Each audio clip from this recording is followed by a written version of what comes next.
ভালো আছেন মা? তোমরা ভালো আছেন বেড়ে? আমি ভালো আছি ভাই। মানে তোমাক জড়ে ধরি আমি কোলাত নেই।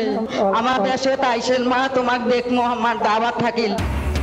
খোলা আকাশের নিচে বেঁচে থাকা মানুষের হাতে বাড়ির চাবি। রংপুর বিভাগে প্রধানমন্ত্রীর আশ্রয়ণ প্রকল্পের ঘর পেল ৩,০০০-এর বেশি পরিবার।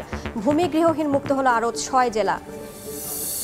ভূ রাজনৈতিক কারণেই চীন ও ভারতের কাছে গুরুত্ব বেড়েছে তিস্তার। বিনিয়োগে আগ্রহী দুই দেশের দ্বন্দ্বে মহাপরিকল্পনা বাধাগ্রস্তের শঙ্কা। দ্রুত চুক্তি চান বিশ্লেষকরা। নীলফামারীতে মৃত ও নিরুদ্দেশ দেখিয়ে ২৫ ব্যক্তির বয়স্ক ভাতা বন্ধের অভিযোগ। সমাজসেবা বিভাগ দায় চাপালেও কিছুই না জানার দাবি চেয়ারম্যানদের।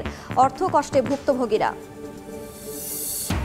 এবং ২০ জুন থেকে বাজারে আসবে রংপুরের হাড়িভাঙ্গা আম। ৩০০ কোটি টাকার বাণিজ্যের লক্ষ্যমাত্রা। নিরাপত্তা ও বাজার ব্যবস্থাপনায় উদ্যোগ জেলা প্রশাসনের।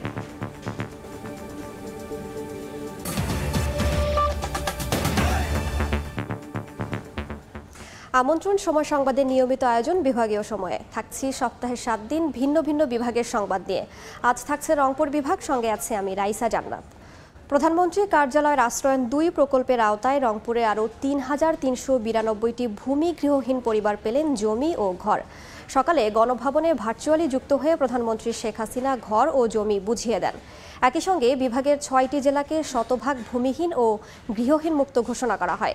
এদিকে ঘর পেয়ে আবেগে কান্নায় ভেঙে পড়েন অনেকে। কৃতজ্ঞতা জানান বঙ্গবন্ধুর কন্যার প্রতি।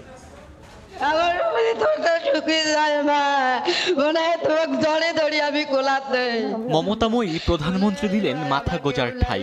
আবেগী বৃদ্ধার অশ্রু জানান দিচ্ছে প্রধানমন্ত্রীর প্রতি শ্রদ্ধা আর কৃতজ্ঞতা।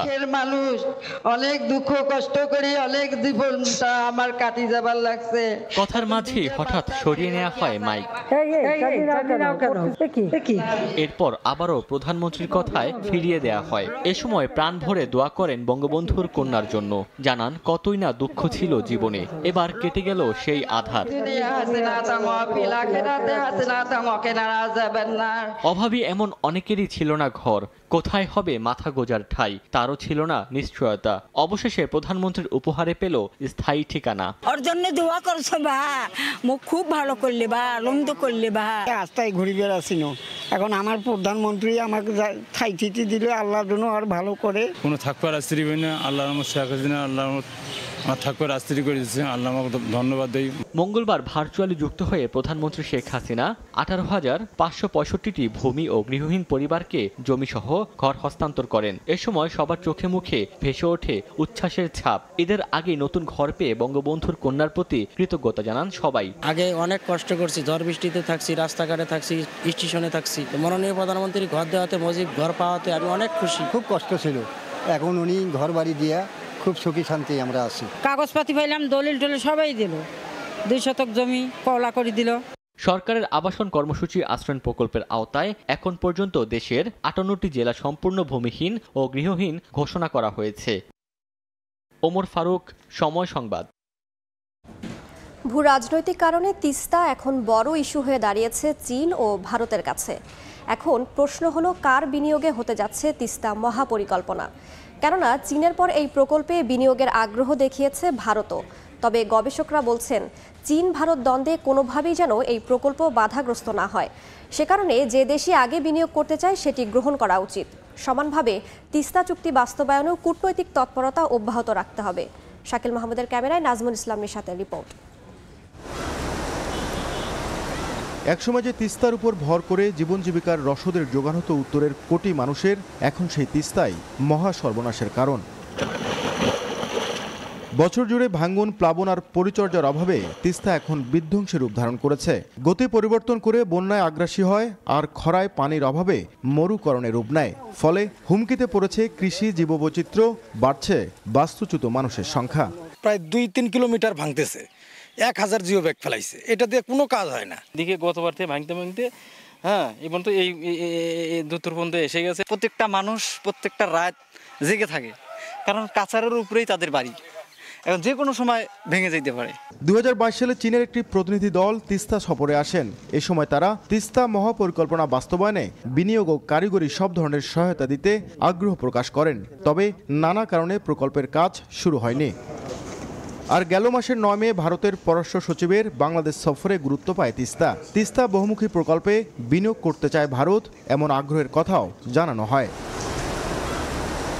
তবে অধিকার কর্মীরা বলছেন, উন্নয়ন সহযোগী যে দেশেই তিস্তা মহাপরিকল্পনায় বিনিয়োগ করতে চায় সেটি বাংলাদেশের গ্রহণ করা উচিত।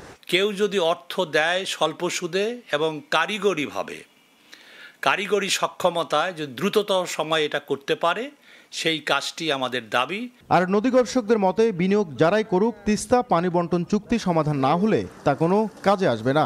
ভারত তারা যদি এখানে অর্থ বিনিয়োগ করে কোনো অসুবিধা নেই, কিন্তু সবার আগে চাই তিস্তার পানি বন্টন চুক্তি ন্যায্য হিসার ভিত্তিতে। বাংলাদেশ অংশে 115 কিলোমিটার তিস্তার 100 কিলোমিটারই চরম ঝুঁকিতে। ফলে দীর্ঘ সময় ধরে নদী পাড়ের বাসিন্দাদের যে দাবি তিস্তা শাসন ও মহাপরিকল্পনা বাস্তবায়ন, তার কোনো বিকল্প নেই বলছেন অধিকার কর্মীরা। নাজমুল ইসলাম নিশাত, সময় সংবাদ, রংপুর। বিভাগীয় সময় আরও থাকছে। হাটে আসতে শুরু করেছে কোরবানির পশু, জমিনি বেচা কেনা। ক্রেতা আসছেন বাজার দর যাচাই করতে। রংপুরে বাড়ছে অনলাইনে গরু বিক্রি। নীলফামারীর ডিমলায় মৃত ও নিরুদ্দেশ দেখিয়ে 25 ব্যক্তির বয়স্ক ভাতা বন্ধ করে দেওয়ার অভিযোগ উঠেছে। ভুক্তভোগীরা জানান, চেয়ারম্যানদের এমন প্রত্যয়ন পেয়ে ভাতা বন্ধ করে দিয়েছে সমাজসেবা বিভাগ, অথচ এ বিষয়ে কোনো তথ্য না জানার দাবি চেয়ারম্যানদের। মোহাম্মদ সোহেলের ছবিতে শাকির হোসেন বাদলের রিপোর্ট। জীবিত থেকেও মৃত, কেউ বা বাড়িতে থেকেও নিরুদ্দেশ, এমন রিপোর্ট দেখিয়ে বন্ধ করে দেওয়া হয়েছে বয়স্ক ভাতা। নীলফামারীর ডিমলা উপজেলায় এমন কারণে দীর্ঘদিন ধরে 25 ব্যক্তির বয়স্ক ভাতা বন্ধ করে দেওয়ার অভিযোগ উঠেছে। ভুক্তভোগীরা জানান, ভাতা বন্ধ হওয়ায় সংশ্লিষ্ট অফিসে খোঁজ নিয়ে তারা জানতে পারেন লাইভ ভেরিফিকেশনে তাদের মৃত বা নিখোঁজ দেখানো হয়েছে। এ বিষয়ে জানতে গেলে কোনো সঠিক তথ্য দেয়নি স্থানীয় চেয়ারম্যান ও সমাজসেবা বিভাগ। এদিকে ভাতা না পেয়ে অর্থ কষ্টে আছেন তারা। আমার এই কার্ডটা বাতিল হলো কিসের জন্য? আমি গরিব মানুষ, এই কটা টাকা দিয়ে আমি খাই। ম্যাডাম তিনি বললো যে তোমার নানির কার্ডটা কাটা গেছে, তোমার নানি মারা গেছে। কয়েছে যে তোমার মৃত্যুর নাম গেছে, টাকা তোমার এই জন্য যায় না। এ বিষয়ে কোনো তথ্য জানেন না বলে দাবি সংশ্লিষ্ট ইউপি চেয়ারম্যানের, অথচ উপজেলা সমাজসেবা বিভাগের দাবি চেয়ারম্যানদের দেওয়া তথ্য ও প্রত্যয়নপত্রের ভিত্তিতে ভাতা বন্ধ করা হয়েছে। তবে অভিযোগ পাওয়ার পর ভাতা চালু করার প্রক্রিয়া চলছে বলে জানান সংশ্লিষ্ট কর্মকর্তা। ভাতা কেন বন্ধ হইল সমাজসেবা অধিদপ্তরকে জানানো হয়েছে, সমাধানের প্রক্রিয়া চলছে। শহীদুল ইসলাম চেয়ারম্যানের সাথে আমি নিজেই কমিউনিকেট করি, তারপরে তার ভাতা চালুর বিষয়ে আমরা পদক্ষেপ নিয়েছি এবং এই কিস্তিতে তারা ভাতা পাবে। বয়স্ক ভাতা বন্ধ হওয়া অন্তত 25 জনের অভিযোগের সত্যতা মিললেও এই সংখ্যা আরও বেশি বলে দাবি সুবিধাভোগীদের। শাকির হোসেন বাদল, সময় সংবাদ, নীলফামারী। বৃষ্টি আর উজানের ঢলে বাড়ছে ব্রহ্মপুত্র নদের পানি, একই সঙ্গে বেড়েছে ভাঙন। এরই মধ্যে বিলীন হয়েছে কুড়িগ্রামের 2 শতাধিক ঘরবাড়ি। এছাড়া হুমকির মুখে গাইবান্ধার শতাধিক বাড়িঘর ও স্থাপনা। তীরের অনেক বাসিন্দা সরিয়ে নিচ্ছেন তাদের বাড়িঘর। তবে শিগগিরই ভাঙন রোধে ব্যবস্থা নেওয়ার কথা জানিয়েছে সংশ্লিষ্ট মন্ত্রণালয়। ভাঙছে নদের তীর, বিলীন হচ্ছে জনপদ। ধীরে ধীরে নদী পাড়ের মাটি মিশে যাচ্ছে স্রোতের সঙ্গে। পানি বাড়ার সঙ্গে সঙ্গে ব্রহ্মপুত্র নদীর তীরে শুরু হয়েছে ভাঙন। কুড়িগ্রামের রৌমারী, উলিপুর ও চিলামারী উপজেলার অন্তত 12টি স্থানে তীব্র ভাঙনের মুখে বাসিন্দারা। এরই মধ্যে বিলীন হয়েছে 2 শতাধিক ঘরবাড়ি। তীরের অনেক বাসিন্দা সরিয়ে নিচ্ছেন তাদের বাড়িঘর। ভিটেমাটি হারিয়ে দিশেহারা তারা। কোনে যামু কোনে না যামু কোনো স্থান নাই। নিজের জমি জমা সব নদীতে গেছে, অন্যের জায়গায় রয়েছি। বলটা না ভালো কাম হবে না, আর নদী মিশিংতে খুঁজে রাখবো। গত 1 সপ্তাহ ধরে ব্রহ্মপুত্রের ভাঙন শুরু হয়েছে গাইবান্ধার ফুলছড়ি উপজেলার এরেন্ডাবাড়ি ইউনিয়নে। এরই মধ্যে নদী বিলীন হয়েছে বেশ কয়েকটি বসতবাড়ি ও ফসলি জমি। হুমকির মুখে আছে শতাধিক বাড়িঘর ও স্থাপনা। আমাদের বাড়ি ছিল ওই দিকে, ভাঙতে ভাঙতে ভাঙতে ভাঙতে ওই সাইডে গেছি। আতঙ্কের ভিতরে আছে যে আমরা এই ভাঙন শুরু হলে আমরা যাবো কই, আমাদের থাকার কোনো জায়গা নাই।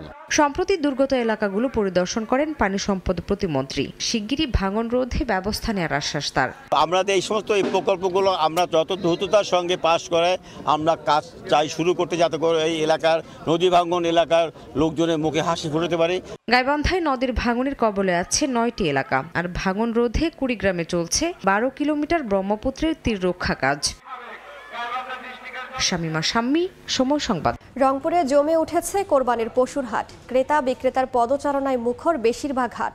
আরও তথ্য জানাতে এই মুহূর্তে রংপুরের বেদগাড়ির হাটে আছেন সহকর্মী রেদওয়ান হিমেল। সরাসরি চলে যাচ্ছি তার কাছে।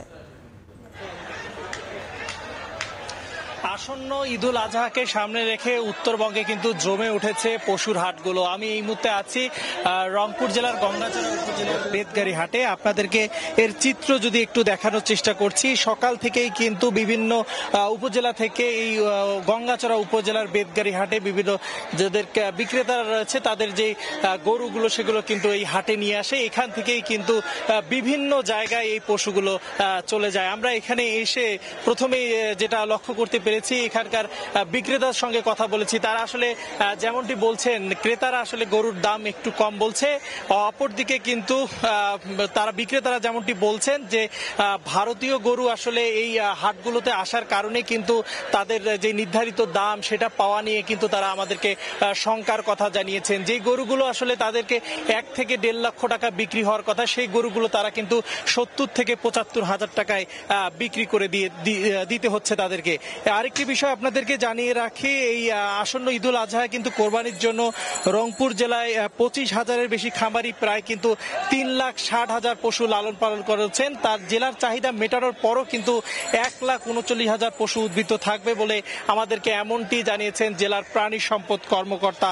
পাশাপাশি আরেকটি বিষয় জানিয়ে রাখি, এই পশুর যেই জেলার যে 59টি অস্থায়ী স্থায়ী মিলে পশুর হাটগুলো বসেছে, এছাড়াও কিন্তু অনলাইনে রংপুর জেলায় প্রায় 100টি খামারে কিন্তু অনলাইনে গরু বিক্রয় হচ্ছে। সেখানে কিন্তু যারা ক্রেতা রয়েছেন তারা না গিয়ে কিন্তু মোবাইলের মাধ্যমে অথবা সেখানে গিয়েও কিন্তু তারা এই গরুগুলো বুকিং করে আসছেন। সেখানে কিন্তু 460 থেকে 500 টাকা কেজি দরে এক একটি গরু বিক্রয় হচ্ছে। সব মিলে যদি বলি, এই আসন্ন ঈদুল আজহাকে সামনে রেখে কোরবানি যে পশুর হাট, বিভিন্ন জায়গায় জেলার বিভিন্ন জায়গায় যে পশুর হাটগুলো সেগুলো কিন্তু একইবারই জমে উঠেছে। আর আমি যেহেতু রংপুরের বেদগাড়ি হাট রয়েছে, এখানে প্রতি সপ্তাহে 2 বার এই হাটটি বসে, মঙ্গলবার এবং শনিবার। সেক্ষেত্রে যেহেতু আর একদিন এখানকার মানুষ বা আশপাশের উপজেলাগুলোর মানুষ এই হাটের আসলে পাবে, সেক্ষেত্রে কিন্তু এই হাটকে কেন্দ্র করে অনেকেই পশু কিনতে তোড়জোড় অবস্থা সৃষ্টি হয়ে গেছে। আমরা কিছুক্ষণ আগে এসে এখানকার চিত্র যদি বলি, সব মিলে কিন্তু একইবারেই জেলার প্রত্যন্ত অঞ্চল থেকে সব জায়গায় কিন্তু এই কোরবানির পশুর হাট একইবারেই জমে উঠেছে এবং ভেটেরিনারি টিমের পক্ষ থেকে কিন্তু পশুর যাতে কোনো সমস্যা না হয় সেদিক থেকেও কিন্তু ব্যবস্থা রেখেছে প্রাণী সম্পদ কর্মকর্তা। তো এই ছিল আমার কাছে থাকা রংপুরের বেদগাড়ি হাট থেকে কোরবানি ঈদের যে পশু বিক্রেতার সবশেষ তথ্য। সরাসরি যুক্ত ছিলাম রংপুরে। গাইবান্ধায় বিভিন্ন অপরাধের ঘটনায় জব্দ 12,000-এর বেশি মোটরযান। বিভিন্ন সময়ে গাইবান্ধায় আইন শৃঙ্খলা বাহিনীর অভিযানে নানা অপরাধের মামলায় এসব যানবাহন জব্দ করা হয়। দীর্ঘদিন ধরে মামলা চলায় আদালত ও বিভিন্ন থানা চত্বরে অযত্নে পড়ে থাকা এসব অধিকাংশ গাড়ির কাঠামো ছাড়া অবশিষ্ট কিছুই নেই। পুলিশ জানায়, মামলা নিষ্পত্তি না হওয়ায় ও মালিকানা যাচাইয়ের সময় লাগায় গাড়িগুলো দেওয়া সম্ভব হয় না। 20 জুন থেকে বাজারে আসবে রংপুরের হাড়িভাঙ্গা আম। এবার 300 কোটি টাকার আম বিক্রির সম্ভাবনা রয়েছে। এর মধ্যে মৌসুমী ব্যবসায়ীদের নিরাপত্তা ও বাজার ব্যবস্থাপনায় উদ্যোগ নিয়েছে জেলা প্রশাসন। রংপুর অঞ্চলকে সমৃদ্ধির পথে এগিয়ে নেওয়া সুস্বাদু হাড়িভাঙ্গা আমের কদর এখন সারা দেশে। বাজারে উঠবে চলতি মাসের 3য় সপ্তাহে। বর্তমানে বাগানগুলোতে চলছে শেষ সময়ের পরিচর্যা। মৌসুম জুড়ে এই আমের চাহিদা বেশি থাকায় দাম কিছুটা বেশি পান হাড়িভাঙ্গা আম বাগান মালিক ও ব্যবসায়ীরা। তবে এবছর বিরূপ আবহাওয়ার কারণে আমের আকার ছোট হওয়ার পাশাপাশি ফলন কম হওয়ায় দাম নিয়ে দুশ্চিন্তায় আছেন বাগান মালিকরা।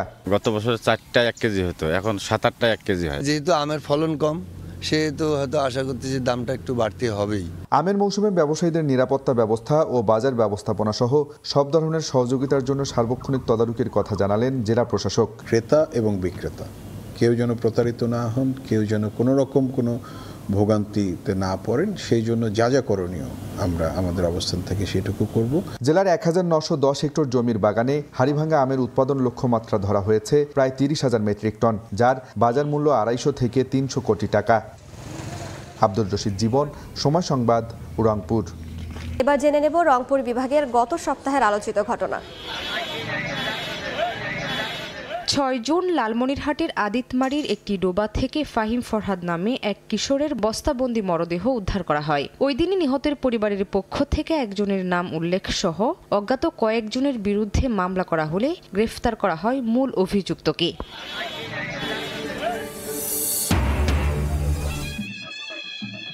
7 জুন বাংলাদেশ ভারতের কবি সাহিত্যিকদের অংশগ্রহণে দিনাজপুরে অনুষ্ঠিত হয় সাহিত্য সম্মেলন 2024। অনুষ্ঠানের শুরুতে বের করা হয় একটি বর্ণাঢ্য র্যালি। পরে আলোচনা সভায় সাহিত্যের বিভিন্ন দিক নিয়ে আলোচনা করেন বক্তারা। সাহিত্য সম্মেলনে কবিতা পাঠ ও গুণীজনদের সংবর্ধনা দেওয়া হয়। বিভাগীয় সময়ের শীর্ষ সংবাদগুলো জানিয়ে দিচ্ছে আরো একবার। তোমরা ভালো আছেন মা? তোমরা ভালো আছেন বেড়ে? আমি ভালো আছি ভাই। ওনে তোক জড়ে ধরি আমি কোলাতে আমার দেশে তাইছেন মা, তোমাক দেখমু আমার দাওয়াত থাকিল। খোলা আকাশের নিচে বেঁচে থাকা মানুষের হাতে বাড়ির চাবি। রংপুর বিভাগে প্রধানমন্ত্রীর আশ্রয়ণ প্রকল্পের ঘর পেল 3000-এর বেশি পরিবার। ভূমি গৃহহীন মুক্ত হলো আরও 6 জেলা। ভূ রাজনৈতিক কারণেই চীন ও ভারতের কাছে গুরুত্ব বেড়েছে তিস্তার। বিনিয়োগে আগ্রহী দুই দেশের দ্বন্দ্বে মহাপরিকল্পনা বাধাগ্রস্তের শঙ্কা। দ্রুত চুক্তি চান বিশ্লেষকরা। এবং 20 জুন থেকে বাজারে আসবে রংপুরের হাড়িভাঙা আম। 300 কোটি টাকার বাণিজ্যের লক্ষ্যমাত্রা। নিরাপত্তা ও বাজার ব্যবস্থাপনায় উদ্যোগ জেলা প্রশাসনের।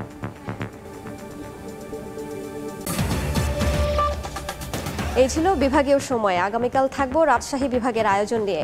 এরপর আন্তর্জাতিক সময়, সঙ্গে থাকবেন সহকর্মী ইমদাদুল হক। রায়সা, আপনাকে ধন্যবাদ। আন্তর্জাতিক সময় নিয়ে ফিরছি কিছুক্ষণ পর, সঙ্গে থাকুন সময়ের।